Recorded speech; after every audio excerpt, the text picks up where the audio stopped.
Hi hello guys, ನಮಸ್ಕಾರ. Welcome back to my YouTube channel. Guys, ಇವತ್ತಿನ topic ಬಂದ್ಬಿಟ್ಟು drop shipping versus franchise ಯಾವುದು best, ಯಾವ platform best ಅಂತ ಒಂದು ಇದು ಎರಡಕ್ಕೂ ಹೋಲಿಕೆನೇ ಮಾಡೋಕ್ಕಾಗಲ್ಲ ಗೈಸ್. ಆದ್ರೂ ಡ್ರಾಪ್ ಶಿಪ್ಪಿಂಗ್ ಅನ್ನೋದು ಬಂದ್ಬಿಟ್ಟು ಕುಂತಿತವು ಮಾಡೋ ಅಂಥ ಕೆಲಸ, ಫ್ರ್ಯಾಂಚೈಸಿ ಬಂದ್ಬಿಟ್ಟು ಕುಂತಿತವೇ ಮಾಡೋ ಅಂಥ ಕೆಲಸ, ಬಟ್ ಒಂದು ಸ್ವಲ್ಪ ಓಡಾಡಬೇಕು. ಇವಾಗ ಡ್ರಾಪ್ ಶಿಪ್ಪಿಂಗ್ ಅನ್ನೋದು ಹೆಂಗಿರುತ್ತೆ ಅಂದರೆ, ನೀವು ಯಾವ ಥರ ಬೇಕಾದ್ರೂ ಟರ್ನ್ ಮಾಡ್ಕೋಬೋದು ಬಿಸ್ನೆಸ್ನ. ಸೊ ಇವಾಗ ನಾನು ಆವಾಗಲೇ ಡ್ರಾಪ್ ಶಿಪ್ಪಿಂಗ್ ಅಂತ ಒಂದು ವೀಡಿಯೋ ಬಿಟ್ಟಿದ್ದೀನಿ, ಅದ್ರಲ್ಲಿ ಬೇಕಾದ್ರೆ ಹೋಗಿ ನೋಡಿದ್ರೆ ಅದ್ರಲ್ಲಿ ಹೇಳಿದ್ದೀನಿ ಕ್ಲೀನಾಗಿ, ಇನ್ ಡೆಪ್ತಾಗಿ. ಸೊ ನೀವು ಇವಾಗ ಇದು ಪ್ರಾಡಕ್ಟ್ ಚೆನ್ನಾಗಿ ಸೇಲ್ ಐತೈತೆ ಅಂದಾಗ ಆ ಪ್ರಾಡಕ್ಟ್ನ ಡಿಸ್ಪ್ಯಾಚ್ ಮಾಡಿಸ್ಕೊಂಡು ಡೆಲಿವರಿ ಮಾಡಿಸ್ಕೊಂಡು ಅದನ್ನ ಸೇಲ್ ಮಾಡ್ಬೋದು. ಇಫ್ ಇನ್ ಕೇಸ್ ಈ ಪ್ರಾಡಕ್ಟ್ ಚೆನ್ನಾಗಿ ಸೇಲ್ ಐತೆ ಇಲ್ಲ, ನೆಕ್ಸ್ಟ್ ಪ್ರಾಡಕ್ಟ್ ಜಂಪ್ ಆಗಬೇಕು ಅಂದಾಗ ಆ ಪ್ರಾಡಕ್ಟ್ ಜಂಪ್ ಆಗಿ ಆ ಕ್ಯಾಟಗರಿ ಇದನ್ನು ಮಾಡ್ಬೋದು. ಫ್ರ್ಯಾಂಚೈಸಿ ಅನ್ನೋದು ಹಂಗಲ್ಲ. ನೀವು ಯಾವ್ದಾದ್ರು ಒಂದು ಬ್ರ್ಯಾಂಡು ಆಲ್ರೆಡಿ ಕ್ಲಿಕ್ ಆಗಿರೋ ಅಂಥದ್ದನ್ನ ಫ್ರ್ಯಾಂಚೈಸಿ ತಗೊಂಡು ಅದನ್ನ ಡೆವಲಪ್ ಮಾಡ್ಕೊಂಡು ಹೋಗೋ ಅಂಥದ್ದು. ಸೊ ಎರಡಕ್ಕೂ ಏನು ಡಿಫ್ರೆನ್ಸು ಅಂತಂದರೆ, ಇದೂ ಬಿಸ್ನೆಸ್ಸೇ ಅದನ್ನು ಬಿಸ್ನೆಸ್ಸೇ. ಇದರಲ್ಲಿ ಅರ್ನಿಂಗ್ಸ್ ಆಗುತ್ತೆ, ಅದರಲ್ಲಿ ಅರ್ನಿಂಗ್ಸ್ ಆಗುತ್ತೆ. ಸೊ ಜಾಸ್ತಿ ಅದರಲ್ಲಿ ಅರ್ನಿಂಗ್ಸ್ ಆಗುತ್ತೆ ಅಂದರೆ, ನನ್ನ ಕೇಳಿದ್ರೆ ಡ್ರಾಪ್ ಶಿಪ್ಪಿಂಗಲ್ಲಿ ಒಂದು ಸ್ಟೆಪ್ ಮೇಗಡೆ ಅರ್ನಿಂಗ್ಸ್ ಆಗುತ್ತೆ. ಯಾಕೆ ಅಂದರೆ ನೀವು ಮೈಂಡ್ ಗೇಮ್ ಚೆನ್ನಾಗಿ ಆಡಬೇಕು ಅದರಲ್ಲಿ. ಸೊ ಮೈಂಡ್ ಗೇಮ್ ಚೆನ್ನಾಗಿ ಆಡಿ ನೀವು ಪ್ರೈಸಸ್ನ ಫಿಕ್ಸ್ ಮಾಡ್ಕೊಂಡು, ನಾನು 100 ರೂಪಾಯಿಗೆ ತರಿಸಿದ್ದೀನಿ, ಇದನ್ನು ನನಗೆ ಟೆನಿ ಕಾಸ್ಟ್ 200 ರೂಪಾಯಿ ಅಥವಾ 150 ರೂಪಾಯಿಗಾದರೂ ಮಾರಲೇಬೇಕು ಆನ್ಲೈನಲ್ಲಿ ಅಂತ ಮಾರಿದ್ರೆ ಅದು ಆಲ್ಮೋಸ್ಟ್ 50% ಪ್ರಾಫಿಟ್ಟು, 100% ಪ್ರಾಫಿಟ್ಟು ಈ ರೀತಿ ನೋಡ್ಬೋದು. ಬಟ್ ಫ್ರ್ಯಾಂಚೈಸಿಯಲ್ಲಿ ಹಂಗಲ್ಲ. ಸೊ ಅವರೊಂದು ಅಮೌಂಟ್ನ ಬಜೆಟ್ನ ಫಿಕ್ಸ್ ಮಾಡಿರ್ತಾರೆ, ಅಮೌಂಟ್ ಇಂತಿಂಥ ಪ್ರೈಸಿಂಗ್ ಮಾಡಬೇಕು ಅಂತ.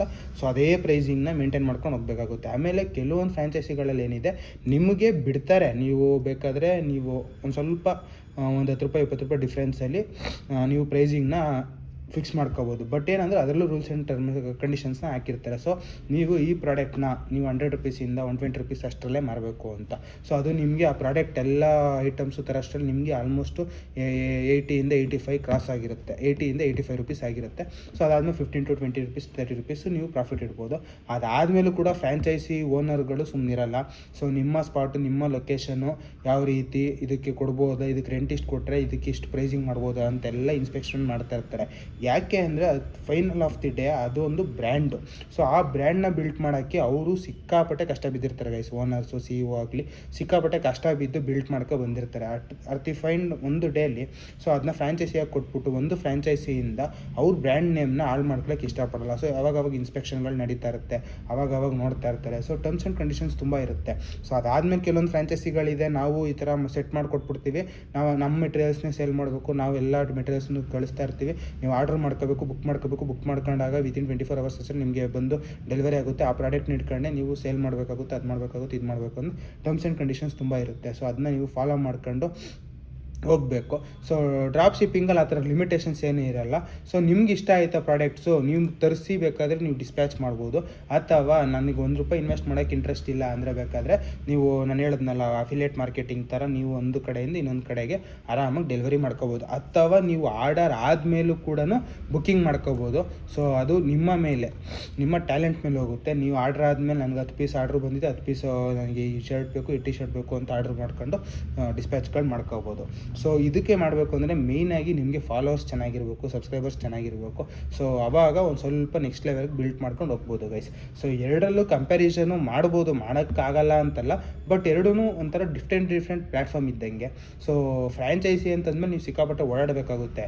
ನೀವು ಇವಾಗ ಮನೆ ಹತ್ರನೇ ಒಂದು ಫ್ರ್ಯಾಂಚೈಸಿ ಓಪನ್ ಮಾಡ್ತಾ ಇದ್ದೀರಾ ಯಾವುದೋ ಒಂದು ಬ್ರ್ಯಾಂಡ್ದು ಅಂದರೆ ಓಕೆ, ನೀವು ಹೋಗೋದು ಇರೋದು, ನೀವು ಒಂದಷ್ಟು ಜನ ಎಂಪ್ಲಾಯೀಸ್ನ ಕೊಡ್ತಾರೋ ಕಂಪ್ನಿ ಕಡೆಯಿಂದನೇ, ಅವ್ರಿಗೆ ಸ್ಯಾಲ್ರಿ ಇರೋದು ನೀವೇ ಕೊಡಬೇಕಾಗುತ್ತೆ.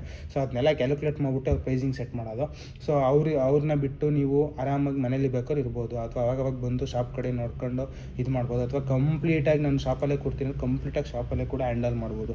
ಸೊ ಅದು ನಿಮಗೆ ಬಿಟ್ಟಿದ್ದು, ಅದು ನಿಮ್ಮ ಬಿಸ್ನೆಸ್ ಇದ್ದಂಗೆ ಇರುತ್ತೆ. ಬಟ್ ಅದೊಂದು ಬ್ರ್ಯಾಂಡ್ನ ಪರ್ಚೇಸ್ ಮಾಡ್ದಂಗೆ, ನೀವು ಬ್ರ್ಯಾಂಡ್ನ ಪರ್ಚೇಸ್ ಮಾಡಿ ನೀವು ಅದಕ್ಕೆ ಹೆಲ್ಪ್ ಮಾಡ್ದಂಗೆ, ಬಿಲ್ಟ್ ಆಗೋಕ್ಕೆ ಹೆಲ್ಪ್ ಮಾಡ್ತಾ ಹೋದಂಗೆ. ಫ್ರ್ಯಾಂಚೈಸಿ ಅಂದರೆ ಡ್ರಾಪ್ ಶಿಪ್ಪಿಂಗ್ ಅಂದರೆ ಹಂಗಲ್ಲ. ನಿಮ್ಗೆ ಯಾವ ಕ್ಯಾಟಗರಿ ಇಷ್ಟ ಆಗುತ್ತೋ, ಯಾವ ಪ್ರಾಡಕ್ಟ್ ಇಷ್ಟ ಆಗುತ್ತೆ, ಯಾವ ಪ್ರಾಡಕ್ಟ್ ಸೇಲ್ ಆಗುತ್ತೆ ಅಂತ ಅನಿಸುತ್ತೋ ಈ ಟೈಮಲ್ಲಿ ಆ ಪ್ರಾಡಕ್ಟ್ನ ತರಿಸೋದು, ಸೇಲ್ ಮಾಡೋದು.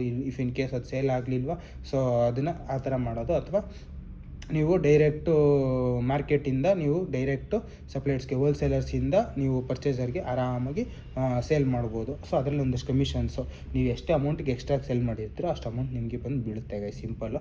ಅಫಿಲಿಯೇಟ್ ಮಾರ್ಕೆಟಿಂಗ್ ಹಂಗಲ್ಲ. Affiliate marketing different platform. So ಅದ್ರ ಬಗ್ಗೆನೂ ಬೇಕಾದ್ರೆ ಒಂದು ವೀಡಿಯೋ ಮಾಡ್ತೀನಿ. ಇವಾಗ ಒಂದು ಸ್ವಲ್ಪ ಚಿಕ್ಕದಾಗಿ ಒಂದು ಹೇಳ್ತೀನಿ. ಸೊ ಅದರದ್ದು ಲಿಂಕ್ ಏನಿರುತ್ತೆ ಅದನ್ನು ಕಾಪಿ ಮಾಡ್ಕೊಂಡು ಇದಕ್ಕೆ ಪೇಸ್ಟ್ ಮಾಡಿ.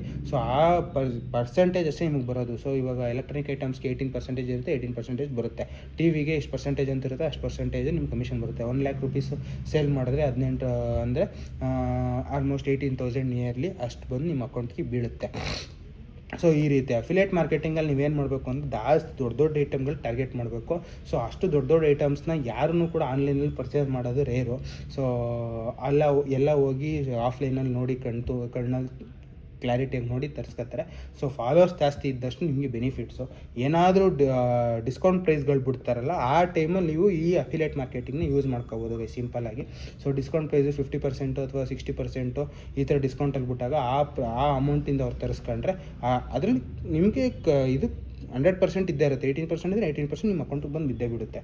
ಸೊ ಅದನ್ನೆಲ್ಲ ಯುಟಿಲೈಸ್ ಮಾಡ್ಕೊಂಡು ಅಫಿಲಿಯೇಟ್ ಮಾರ್ಕೆಟಿಂಗಲ್ಲಿ ಇದು ಮಾಡ್ಬೋದು. ಸೊ ಎರಡೂ ಒಂಥರ ಡಿಫ್ರೆಂಟ್ ಪ್ಲ್ಯಾಟ್ಫಾರ್ಮ್ನೇ. ಬಟ್ ಕಂಪ್ಯಾರಿಸನ್ ಅಂತ ಹೋದಾಗ ನನ್ನ ಕೇಳೋದಾದರೆ ಒಂದು ಸ್ವಲ್ಪ ಅರ್ನಿಂಗ್ಸು ಚೆನ್ನಾಗಿ ಮಾಡಬೇಕು, ನನ್ನ ಟ್ಯಾಲೆಂಟ್ ಇದೆ, ಹಾರ್ಡ್ ವರ್ಕ್ ಮಾಡಬೇಕು, ಹಂಗೆ ಹಿಂಗೆ ಅಂತ ಏನಾದರೂ ಇದ್ದರೆ ನನ್ನ ಪ್ರಕಾರ ಹೋದರೆ ಡ್ರಾಪ್ ಶಿಪ್ಪಿಂಗಲ್ಲಿ ನೀವು 50%ಇಂದ 60%ವರೆಗೂ ಪ್ರಾಫಿಟ್ ನೀವು ಮಾರ್ಜಿನ್ನ ಎಕ್ಸ್ಪೆಕ್ಟ್ ಮಾಡ್ಬೋದು. ಫ್ರ್ಯಾಂಚೈಸಿಗಳಲ್ಲಿ ಹಂಗಲ್ಲ. ಬಟ್ ಆದ್ರೂ ಪರವಾಗಿಲ್ಲ, ದೊಡ್ಡ ಬ್ರ್ಯಾಂಡ್ ತಗೊಂಡಾಗ ನಾನು ಅದರಲ್ಲೂ ಎಕ್ಸ್ಪೆಕ್ಟ್ ಮಾಡ್ಬೋದು ಅಂದರೆ ಪರ್ಸೆಂಟೇಜ್ ಕಡಿಮೆ ಆಗುತ್ತೆ, 20%, 25% ಲೈಕ್ ಆ ಥರ ಪ್ರಾಫಿಟ್ ಸಿಗುತ್ತೆ ನಿಮಗೆ. ಸೊ ಅದನ್ನು ಕೂಡ ದೊಡ್ಡ ಮಟ್ಟದಲ್ಲಿ ಮಾಡ್ತೀನಿ ಅಂದಾಗ ಅದರಲ್ಲೂ ಕೂಡ ತುಂಬ ದೊಡ್ಡದಾಗಿ ಲಾಭ ತೆಗಿಬೋದು. ಯಾಕಂದರೆ ಅದು ಆಲ್ರೆಡಿ ಒಂದು ಬ್ರ್ಯಾಂಡ್ ಆಗಿರುತ್ತೆ ಗೈಸ್, ಎಲ್ಲರಿಗೂ ಐಡೆಂಟಿಫೈ ಆಗೋಗಿರುತ್ತೆ.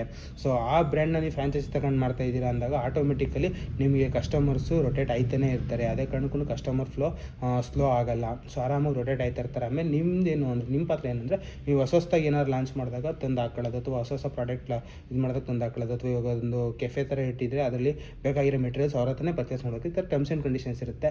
ನೀವು ಒಂಥರ ಅವ್ರ ಅಂಡರಲ್ಲಿ ಕೆಲಸ ಮಾಡ್ದಂಗೆ. ಬಟ್ ಆ ಒಂದು ಫ್ರಾಂಚೈಸಿಗೆ ನೀವೇ ಓನರು, ನೀವೇ ಬಾಸ್ ಇದ್ದಂಗೆ ಇರ್ತೀರ. ಬಟ್ ನೀವೇನೇ ಚೇಂಜಸ್ಸು ಮಾಡೋಕ್ಕಾಗಲ್ಲ, ಅದು ಟರ್ಮ್ಸ್ ಆ್ಯಂಡ್ ಕಂಡೀಷನ್ಸ್ ಎಲ್ಲ ಫಿಲ್ ಆಗಿರುತ್ತೆ. ನೀವು ಏನಾದರೂ ಚೇಂಜಸ್ ಮಾಡಬೇಕು ಅಂದರೆ ನಿಮಗೆ ಮೇಯ್ನ್ ಅಥಾರಿಟಿಯಿಂದ ನಿಮಗೆ ಪರ್ಮಿಷನ್ ತಗೊಂಡು ಮಾಡಬೇಕಾಗುತ್ತೆ. ಡ್ರಾಪ್ ಶಿಪ್ಪಿಂಗಲ್ಲಿ ಹಂಗಲ್ಲ, ನಿಮ್ಗೆ ಇಷ್ಟ ಬಂದಂಗೆ ಚೇಂಜ್ ಮಾಡ್ಕೋಬೋದು. ನನಗೆ ಇವಾಗ ಈ ಪ್ರಾಡಕ್ಟ್ ಇಷ್ಟ ಆಯ್ತಲ್ಲ, ಸೇಲ್ ಮಾಡೋಕ್ಕಾಯ್ತಲ್ಲ, ಅದು ಇದು ಕಷ್ಟ ಆಯ್ತೈತೆ ಅಂದರೆ ಆ ಪ್ರಾಡಕ್ಟ್ ಬದಲು ಇನ್ನೊಂದು ಪ್ರಾಡಕ್ಟ್ನ ತಂದು ಹಾಕೊಂಡು ನೀವು ಆರಾಮಾಗಿ ಇದು ಮಾಡ್ಬೋದು ಗೈಸ್. ಸೊ ಈ ರೀತಿ ಎಲ್ಲ ನಡೆಯುತ್ತೆ.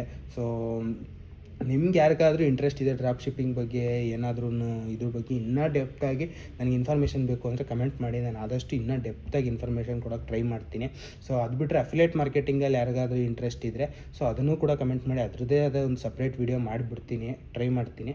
ಸೊ 100% ಮಾಡ್ಬೋಣ. ಅಫಿಲಿಯೇಟ್ ಮಾರ್ಕೆಟಿಂಗು ಒಂದು ಬೆಸ್ಟು ಪ್ಲ್ಯಾಟ್ಫಾರ್ಮ್ ಅರ್ನಿಂಗ್ಸ್ಗೆ, ಅಂದರೆ ಸ್ಟೂಡೆಂಟ್ಸ್ಗೆ. ಸೊ ಪಾಕೆಟ್ ಮನಿಗೆಲ್ಲ ತುಂಬ ಒಳ್ಳೆ ಪ್ಲ್ಯಾಟ್ಫಾರ್ಮ್ ಅದು.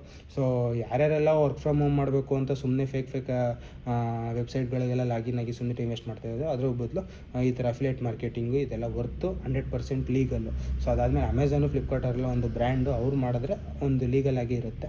ಸೊ ಅದನ್ನು ಯುಟಿಲೈಸ್ ಮಾಡ್ಕೊಂಡು ನೀವು ಅರ್ನಿಂಗ್ಸ ಜಾಸ್ತಿ ಮಾಡ್ಕೋಬೋದು, ಪಾಕೆಟ್ ಮನಿಯಾಗಿ ಕನ್ವರ್ಟ್ ಮಾಡ್ಕೊಂಡು ನೀವು ಯೂಸ್ ಮಾಡ್ಕೋಬೋದು. ನಿಮ್ಮದು ಒಂದಷ್ಟು ಅರ್ನಿಂಗ್ಸ್ ಅಂತ ಆಗುತ್ತೆ ಗೈಸ್ ಅಂತ ಹೇಳ್ತಾ ಈ ವಿಡಿಯೋ ಇಲ್ಲಿ ನಿಲ್ಲಿಸ್ದಂಗೆ ಗೈಸ್. ಇಫ್ ಇನ್ ಕೇಸ್ ಇಷ್ಟ ಆಗಿರೋ ದಯವಿಟ್ಟು ಲೈಕ್ ಮಾಡಿ, ಶೇರ್ ಮಾಡಿ ಅಂತ ಹೇಳ್ತಾ love you guys. Lots of lot. Take care guys. Bye. Signing off guys.